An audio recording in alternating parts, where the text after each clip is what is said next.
Kalau franchise itu dia mengajarkan sistem, cara buat, cara menyiapkan bahan baku, cara jualannya juga, cara marketingnya juga, sampai ke media sosial. Jadi dia overall dia siapin semua gitu loh. Jadi kayak kita tuh terima beres gitu loh. Kalau kamu mau franchise, tanya berapa lama BEP-nya, berapa lama ROI-nya, return on investment-nya. Karena itu sangat mempengaruhi bisnis ini menguntungkan atau tidak menguntungkan.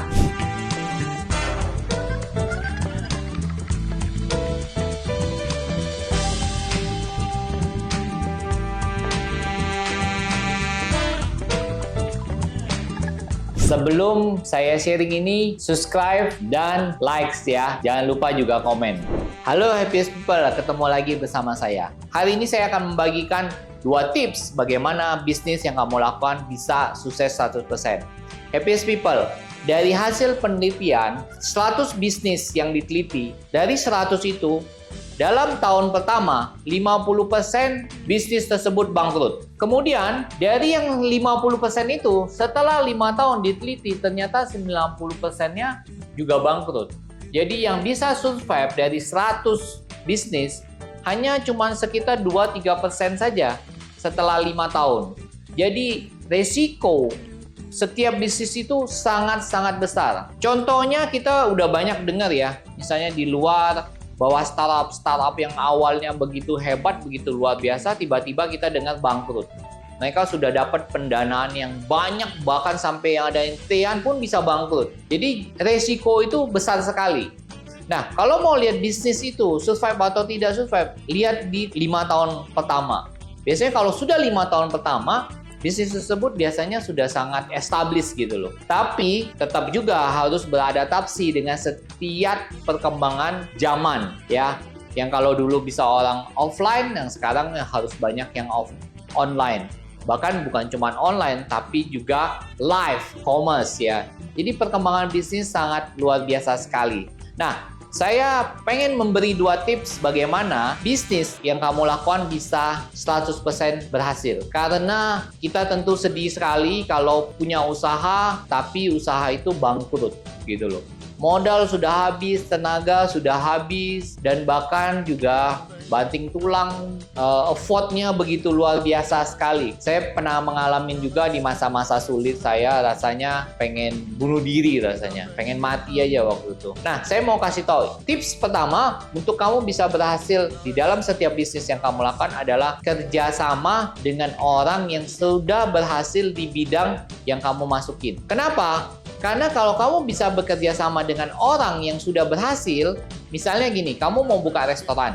Nah, kamu cari ya ngobrol-ngobrol sama teman, sama saudara, siapa yang bisnisnya berhasil di bidang makanan. Mungkin makanannya kalau bisa berbeda ya, tapi intinya mirip lah gitu loh. Caranya gimana kerjasamanya? Ya kamu kasih dia saham atau bagi hasil gitu. Jadi kalau enggak ya kamu kasih saham aja misalnya 10%. Kalau dia minta 15% kasih gitu. Nggak masalah gitu loh. Kenapa? Karena kan dia sudah punya ilmu. Dia udah melewatkin ya. Kalau bisa, dia bisnis itu sudah lebih dari 5 tahun. Karena kalau sudah lebih 5 tahun, dianggap bisnis itu udah established, sudah stabil gitu loh. Jadi kalau dia masih baru 1, 2, 3 tahun ya, kita belum bisa anggap dia berhasil gitu. Tapi kalau sudah di atas 5 tahun, kita boleh anggap dia berhasil. Nah, Happiest People, kamu ajak orang-orang seperti itu. Cari orang-orang yang memang mereka punya jiwa untuk mengajar gitu loh. Banyak kok orang-orang pengusaha sukses, tapi mereka punya jiwa untuk mengajar juga. Nah, seperti saya juga suka ngajar kan. Nah, kalau ada orang mau tanya-tanya tentang saya, nggak usah diminta aja, saya seneng ngajarin gitu. Karena memang saya tuh suka ngajar gitu loh. Jadi Happiest People, kamu kalau mau berhasil, ya cari kamu orang-orang yang mau ngajarin. Tanya kiri kanan, saudara, orang tua, cari, pasti kamu akan berhasil.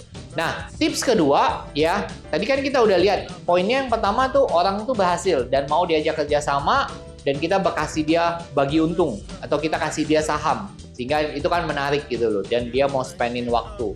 Tapi ya tentu kamu harus cari orang-orang yang benar-benar punya hati untuk ngajarin kamu ya. Dia mau spendin waktu juga buat kamu gitu. Bahkan dia mungkin mau terjun juga di kitchen kita, atau dia mau di pelayanan juga, kemudian di marketing. atau di sales kamu. Tips kedua adalah cari franchise. Ingat ya, cari franchise. Franchise itu kalau boleh di Indonesia, kalau menurut undang-undang minimal dia sudah untung 3 tahun berturut-turut. Jadi bedakan franchise sama business opportunity ya. Kalau business opportunity itu bukan franchise, jadi dia cuma hanya menjual barangnya, tapi dia nggak ngajarin sistem. Jadi misalnya gini, ada business opportunity tahu crispy, ya dia cuma provide aja. Apa misalnya dia cuma provide gerobak, kemudian provide bahan baku. Kemudian dia paling ngajarin kamu sekali atau 2 kali cara masaknya. Ya sudah, kayak gitu aja. Itu namanya business opportunity. Nah, apa bedanya kalau sama franchise? Kalau franchise itu dia mengajarkan sistem, cara buat, cara menyiapkan bahan baku, cara jualannya juga, cara marketingnya juga, sampai ke media sosial. Jadi dia overall dia siapin semua gitu loh. Jadi kayak kita tuh terima beres gitu loh. Jadi mereka yang provide semua. Sampai di awal-awal biasanya sampai SDM-nya pun dia providein, bantuin gitu loh. Dia trainingin SDM-nya, cara kerjanya, sistemnya bekerja bagaimana. Nah, dia providein. Itulah yang namanya franchise. Makanya franchise, mereka berani ambil persentasenya cukup besar. Biasanya mereka tuh ambil misalnya rata-rata tuh 6% dari penjualan. 6% dari penjualan loh, bukan dari untung loh. Bisa kebayang nggak? 6% dari penjualan. Jadi kemungkinan kamu berhasil dalam bisnis itu bisa 100%. Karena mereka benar-benar nanti survei lokasi ini cocok atau enggak. Kemudian cara kerjanya bagaimana. Nah, memang franchise pun ada risiko ya, tetap ada ya. Tapi mungkin lebih kecil dibanding kamu bisnis opportunity. Kalau bisnis opportunity, dia cuma siapin bahan aja. Mau cara kamu kerja bagaimana, ya itu terserah kamu. SDM-nya bagaimana, ya terserah kamu. Pokoknya dia jual aja, jual bahan istilahnya. Jadi, happiest people, kalau kamu mau berhasil, coba pakai salah satu dari cara ini.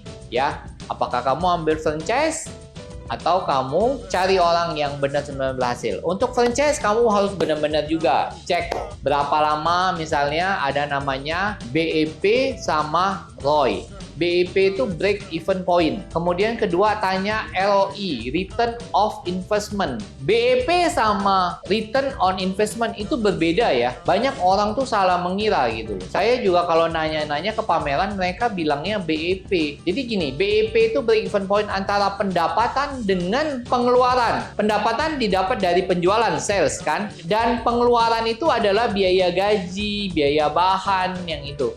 Nah, kalau BEP itu artinya pendapatan dan pengeluarannya seimbang. Jadi misalnya kamu dapat dari penjualan pendapatan kamu 1 juta.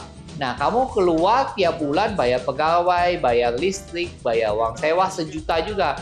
Jadi itu artinya udah break even, artinya seimbang. Nah, setelah seimbang berjalan, nah, baru mungkin kalau penjualannya lebih besar dari pendapatannya lebih besar dari pengeluarannya, dia sudah mulai profit. Profitnya itulah baru dihitung. Bisa aja loh. Jadi kalau orang bilang nih, BEP-nya 3 tahun, sedangkan return on investment-nya 10 tahun. Wah, itu terlalu lama. Jadi istilahnya gini loh, kita keluar modal 1M. Nah, berapa tahun 1M itu balik ke kita? Itu kan dapatnya dari profit yang kita dapatkan, yang kita kumpulkan kan.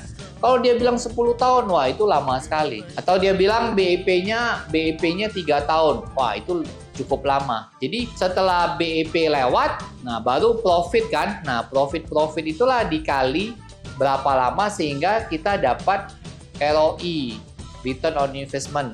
Kita keluar 1M, 1M-nya kita masuk ke kita. Nah itu namanya return on investment. Baru nanti setelah return investment sudah terlewatin, 1M kita dapat, misalnya kita dapat 1M 1,1, 1,2, nah itu dianggap baru uang apa ya istilahnya, uang untung gitu. Selama ROI kita belum dapat, itu belum dianggap untung. Jadi harus setelah melewati ROI ya barulah kita dapat namanya untung. Jadi modal yang sudah kita keluarkan sudah balik dan sekarang kita menikmatin hasilnya seperti itu. Jadi happiest people, kalau kamu mau franchise, tanya berapa lama BEP-nya, berapa lama ROI-nya, return on investment-nya. Karena itu sangat mempengaruhi bisnis ini menguntungkan atau tidak menguntungkan gitu loh. Kalau dia itu lama ROI-nya, ya itu artinya duit kita lebih baik kita deposito aja kalau dia sampai bilang 10 tahun gitu loh atau 15 tahun. Lebih baik kita deposito, kita dapat duit tanpa kita harus kerja gitu. Cari deposito yang bunganya gede atau mungkin kita pindahin ke saham aja atau mungkin bisa juga pindahin ke emas daripada kalau kita beli franchise, ROI-nya terlalu lama. Demikian Happiest People, semoga inspirasi ini membuka pikiran, membuka wawasan sehingga kamu tahu bagaimana cara membuat bisnis bisa 100% sukses. Jangan lupa subscribe ya. Ketemu di lain kesempatan. Semoga inspirasi ini berguna dan bermanfaat buat kamu.